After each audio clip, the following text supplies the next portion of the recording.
प्रत्येक व्यक्ति के जीवन की एक जो कार्यशैली होती है उसका आधार होता है उसके विचार, उसके सिद्धांत, उसकी मान्यता, उसके जीने का ढंग अपने विचारों के अनुरूप, अपने संस्कारों के अनुरूप होता है।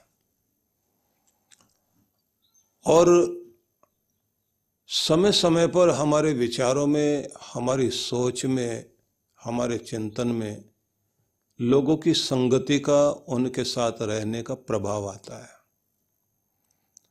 और ये प्रभाव कभी इतना अच्छा होता है कि हम लोग अच्छे बुरे का निर्णय करने वाले बनते हैं और गलत को छोड़ते हैं और अच्छे को चुनते हैं। लेकिन कभी कभी ऐसा प्रभाव आ जाता है जीवन में जब व्यक्ति जो है बेईमानी, ठगी, धोखाधड़ी, गलत कार्य, उस सब को ये समझने लग जाता है कि पैसा कमाना है तो ये सारी चीज़ें तो चलती हैं, समाज में रहना है तो ये सब करना पड़ेगा, इसके बिना आप सफल नहीं हो पाते। ये सतयुग तो है नहीं जो राजा हरिश्चंद्र की तरह से आप जीवन जियोगे, तो कलयुग है, कलयुग में तो कलयुग की तरह रहना पड़ता है। तो ये विचार आते ही व्यक्ति जो है अपने अंदर की अच्छाई और सच्चाई से दूर जाने लगता है और फिर साथ में बोलता सारी दुनिया कर रही है तो हमने थोड़ा बहुत कर लिया तो ऐसा क्या बुरा कर लिया। ये अपने आप को ढकने के तरीके हो जाते हैं। इसका परिणाम ये होता है कि एक गलत तरह का समाज, गलत तरह के लोग, गलत तरह का परिवार, गलत तरह का ऑफिस, गलत तरह का चारों तरफ का वातावरण। और फिर हम कहते हैं कि दुनिया ऐसी है, हो क्यों गई। फिर हम कहते हैं हमारे परिवार के लोग ऐसे क्यों हो गए। फिर हम लोग कहते हैं हमारा भाई ऐसा क्यों हो गया। फिर हम लोग कहते हैं हमारा बेटा ही हमारे साथ ऐसा हो गया। आप जहां भी जुड़े हुए हैं, आपके साथ में आपके परिवार के लोग, परिवार से समाज, रिश्तेदार और एक प्रदेश और एक राष्ट्र और पूरा विश्व उससे प्रभावित होता है। कहने का अर्थ ये है विचारधारा ऊंची चाहिए और विचारधारा ऊंची हो, जीने का ढंग ऊंचा हो तो हमारे चारों तरफ का वातावरण अच्छा बने। तो इसके लिए एक चीज बहुत आवश्यक है कि हमें प्रेरणा देने वाली कौन सी चीज है। थोड़ा सा अपनी बात को स्पष्ट करता हूं कि जरा उनके बारे में सोचिए कि जो आतंक का रास्ता अपनाकर चल रहे हैं और उन्होंने उसको समझा कि ये एक अपने आपे में बहुत बड़ा महान कार्य है कि हम उनको मार रहे हैं, फलानों को मार रहे हैं जो हमारी विचारधारा से विपरीत है और हमें तो अपनी विचारधारा दुनिया में फैलानी है। अब एक तरह का मन और मस्तिष्क बना दिया गया। अब उनको किसी की हत्या और किसी का रोना, किसी के आंसू वो दिखाई नहीं देते। उनको लगता हम तो शुभ कर रहे हैं। तो हम कौन सी विचारधारा से प्रभावित हैं, हमारी विचारधारा क्या होनी चाहिए। तो 5000 साल से भी अधिक, 5500 साल कहने चाहिए, जिस ग्रंथ ने पूरी दुनिया को प्रभावित किया और जिस ग्रंथ ने किसी राजा को राजर्षि बना दिया और किसी साधारण व्यक्ति को महान भक्त बना दिया, जिस ग्रंथ ने लोगों को योग में लाकर के महायोगी बना दिया, चिंतनशील को ऋषि बना दिया, जिस ग्रंथ ने घरों के अंदर पीड़ाओं को हटा दिया और जिस ग्रंथ ने हमारे अंदर अमरता का संदेश दे करके जीना भी सिखा दिया और मरना सिखा दिया, उस ग्रंथ का नाम है भगवत गीता। यह साधारण ग्रंथ नहीं है। भगवान श्री कृष्ण की यह वाणी, इसलिए हमारे देश के प्रधानमंत्री अगर अमेरिका के राष्ट्रपति को कोई चीज भेंट करने लगे हैं तो भारत की कौन सी चीज उनके हाथ में जाए जिससे भारत का प्रभाव, भारत के विचार उनके मन में आ सके कि इसका नाम भारत है, तो उन्होंने गीता दी। लोकमान्य तिलक एक महान लक्ष्य लेकर के खड़े हुए और जो स्वतंत्रता का महान आंदोलन खड़ा हुआ उसमें लोकमान्य तिलक की बहुत बड़ी भूमिका रही। भारत देश की आजादी के लिए जेल में बैठे हुए हैं और हाथ में पेन और कलम और लिख के आ रहे हैं, गीता पर टीका लिख रहे हैं। कर्म योग, कर्म रहस्य, कर्म सिद्धांत पर उनकी लेखनी चल रही है। गांधी जेल में रह करके गीता, विनोबा भावे भारत देश की आजादी के लिए, स्वतंत्रता के संग्राम के लिए जेल में गए, वहां गीता प्रवचन कर रहे हैं अपने मित्रों के बीच, अपने उन सभी लोगों के बीच जो वहां कैदी, जो बंदी लोग हैं।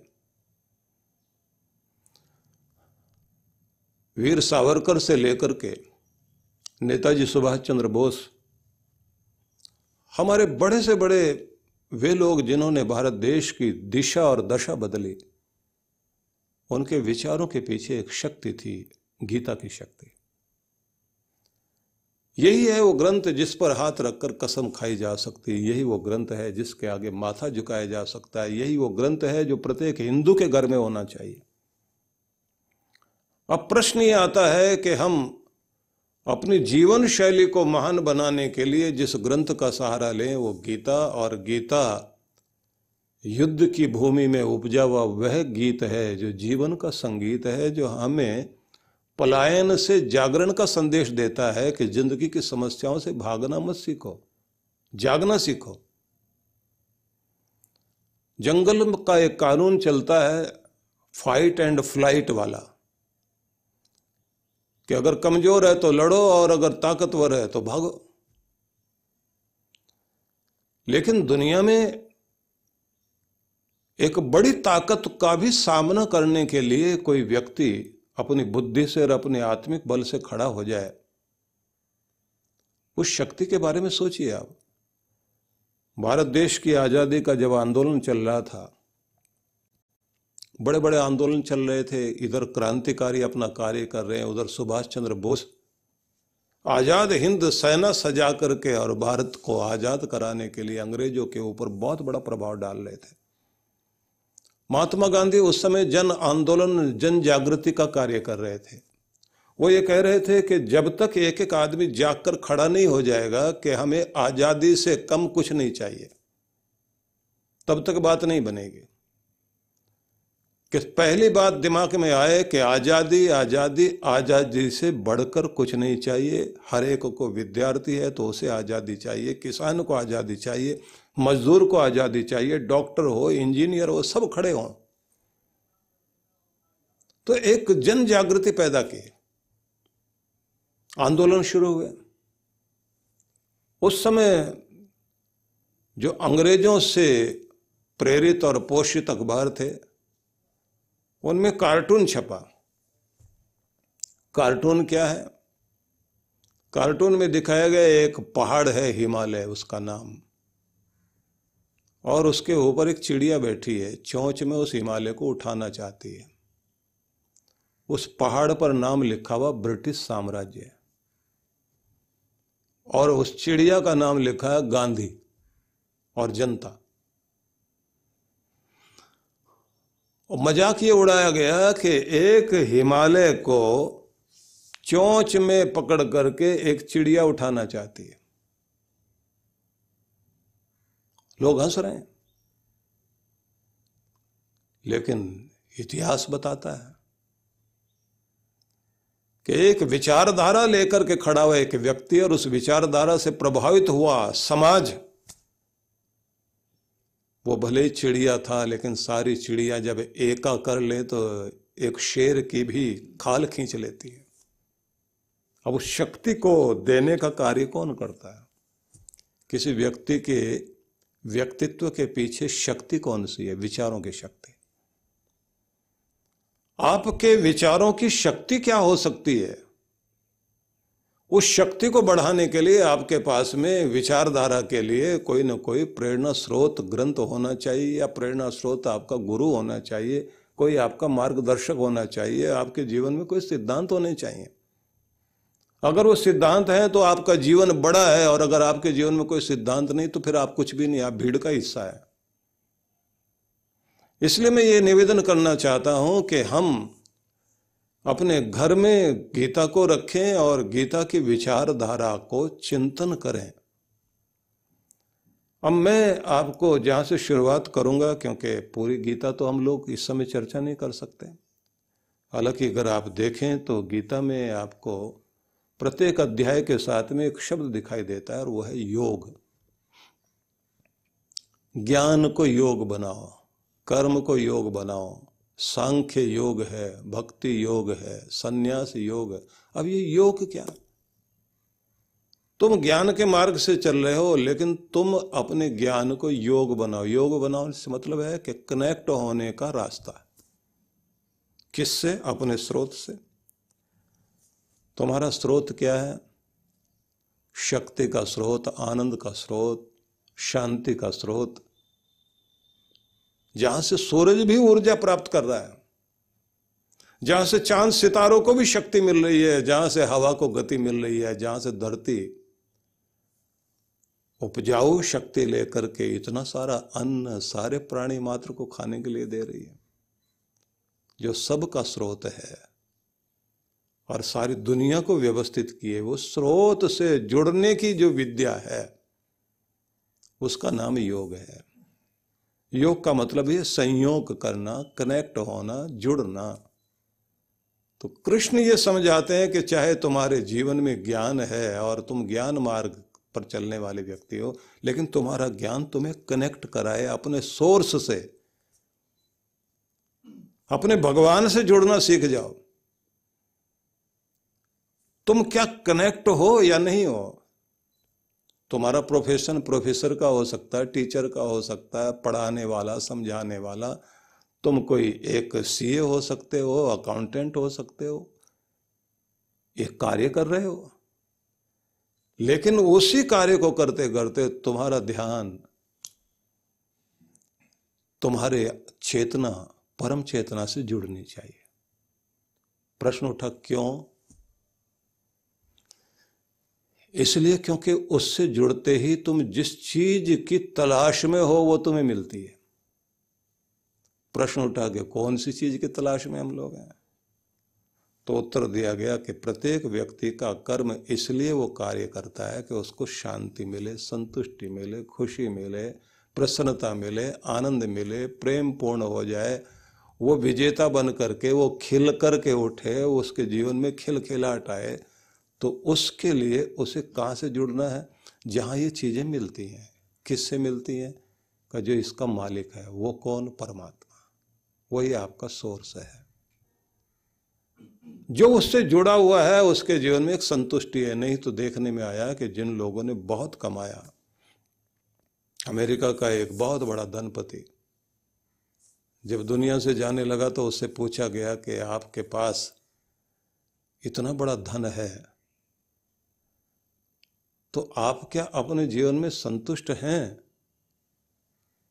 जो आपकी कामना थी वो पूर्ण हुई? बोले मेरी कामना तो बहुत बड़ी थी, लेकिन मेरी कामना 10 अरब डॉलर मेरे पास है। 1 अरब डॉलर का मतलब समझ लीजिए आप, 100 करोड़ का 1 अरब हुआ, 75 रुपए के लगभग का आज के टाइम में जो है वो $1 हो गया। अब आप अपना हिसाब लगा लीजिए किसी आदमी के पास कितनी प्रॉपर्टी है। और उससे पूछा गया कि क्या तुम्हारी सारी इच्छा पूरी हो गई? तो बोले अभी तो 10% हुई है, मुझे 10 अरब डॉलर मिले, 90 अरब डॉलर तो अभी चाहिए। अब लिखने वाले ने लिखा कि इस दुनिया में गरीब से गरीब आदमी की 40%, 50%, 60% तो इच्छा पूरी हो ही जाती, 30-40% रह जाती। ये दुनिया का सबसे बड़ा भिखमंगा है जिसकी जो है अभी तक सिर्फ 10% ही इच्छा पूरी हुई है। कहना क्या चाहता हूं कि बहुत कमाने के बाद भी अगर आपकी जिंदगी में संतुष्टि नहीं है, तृप्ति नहीं है, बेचैनी और खलबली बनी हुई है, व्याकुलता, तो आप अपने जीवन में कुछ भी उपलब्धि नहीं प्राप्त कर पाए। क्योंकि इस दुनिया की कोई भी चीज ऐसी नहीं है कि जो आपका साथ निभाने के लिए उस दुनिया तक जाए। ये तो सारी चीजें जो यहाँ मिलती हैं यहीं छूटती हैं। इसलिए संसार का बड़ा विचित्र नियम है, इस दुनिया में जो मिला सब यहीं से मिला, इस दुनिया में जो मिला यहीं से मिला और यहीं के लिए मिला और यहीं छूटना। और इस दुनिया का जो भी कुछ आपको मिला है जो यहीं छूटना है, बस वो यहीं के लिए था। पर उसके साथ अगर जुड़ा हुआ मोह है तो फिर वो आपको इस दुनिया में बांधकर उस जगह पहुंचा सकता है जहां आपकी जिंदगी में केवल मात्र नरक रह सकता, अंधेरी योनियां हो सकती है। असूर्या नामते लोका अंधेन तमसावृता तास्ते प्रत्यापि गच्छन्ति एके चात्महनो जनः। वो अंधेरी योनियों में जाकर के गिरते हैं जो अपनी आत्मा का हनन करने वाले लोग हैं। मोह ममता में पड़े पड़े उन बंधनों से ऊपर नहीं उठ पाते। तो मैं ये निवेदन करना चाहता हूं कि चाहे आप ज्ञान के माध्यम से चलें, लेकिन जुड़ें अपने सोर्स से। अगर आप कर्म योगी हैं तो कर्म के माध्यम से सोर्स से जुड़ो। तो प्रत्येक अध्याय को आप देखेंगे तो वहां वो योग शब्द बना दिया। और पहला अध्याय जो विषाद योग है उसको भी उन्होंने, विषाद तो निराशा है, डिप्रेशन है, उदासी है, उदासी को भी योग बनाया कि तुम्हारी उदासी भी तुम्हें वहां तक लेकर के जाए कि तुम अपने आप को परमात्मा से जोड़ सको। उदासी को उदासीनता में ला करके तटस्थ बन करके आप अपने परमात्मा तक पहुंचिए। और इसी में आपका जो है हम भक्ति, संन्यास और जितने भी योग शब्द का प्रयोग किए गए हैं वो सब यही है। मैं जो आपको अभी सुनाने जा रहा हूं और जो ये भूमिका जिसके लिए मैंने आपसे कही है,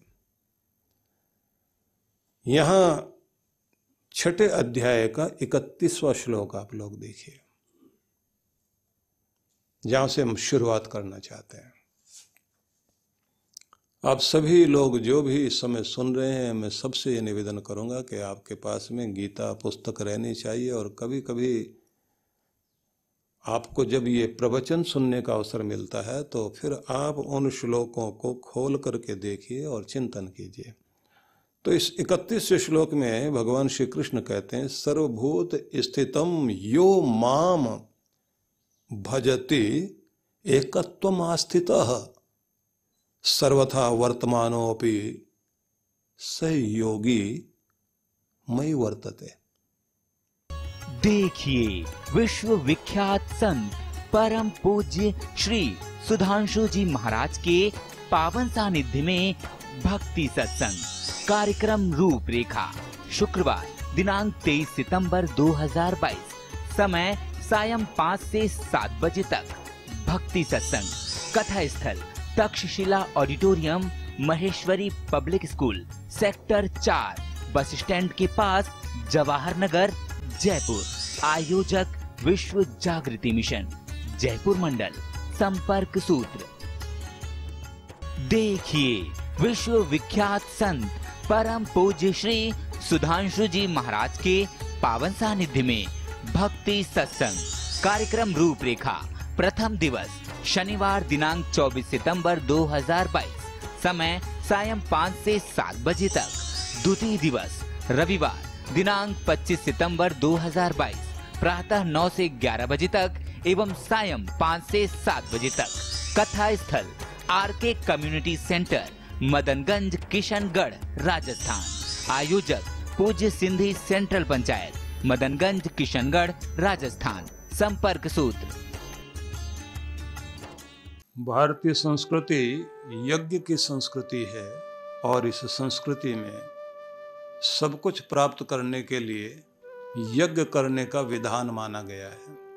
आनंद धाम आश्रम में प्रत्येक वर्ष की तरह इस बार भी श्री गणेश लक्ष्मी यज्ञ का आयोजन है, जिसका अर्थ हुआ कि शक्ति भी, सुमति भी और समृद्धि भी, तीनों शक्तियों को, तीनों कृपाओं को, तीनों प्रकार के आशीर्वादों को प्राप्त करने का एक सुंदर अवसर हमें आज के इस माहौल में, इस दौर में बहुत आवश्यकता है।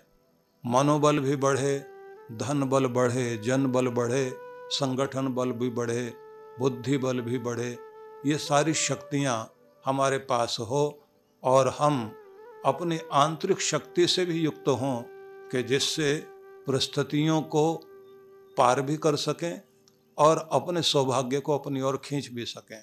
जीवन में सुख, समृद्धि, धन, धान्य, ये सब की भी अभिवृद्धि हो, लेकिन साथ साथ में वह सुमति बनी रहे जिसके द्वारा हम इस सब का लाभ ले सकें।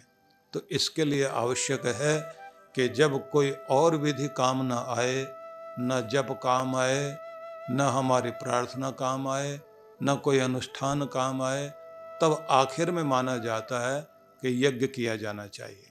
तो यज्ञ करने के लिए फिर ऐसा अवसर जहाँ यज्ञों की हर दिन आहुति, यज्ञों के द्वारा आहुति हर दिन दी जाती है, ऐसा स्थान, ऐसी तपोभूमि, ऐसी यज्ञ भूमि, आनंद धाम की भूमि, जहाँ पर हमारे वटुक ब्रह्मचारी हर दिन यज्ञ करते हैं, जहाँ पर हर दिन पाठ होता है, हर दिन भगवान का अभिषेक होता है, हर दिन ही यहाँ साधना होती है।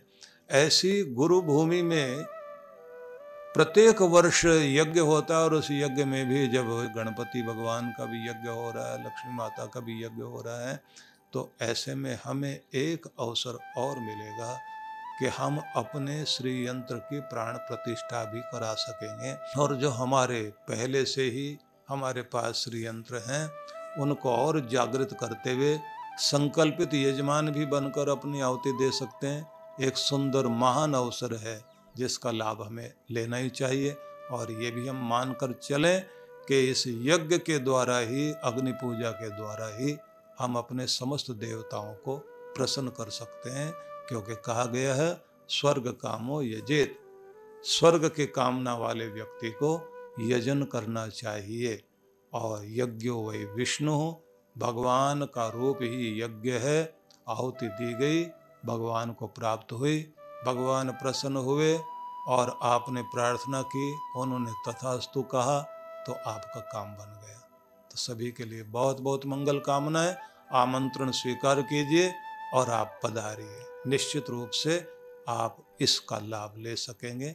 मंगल कामना करता हूँ।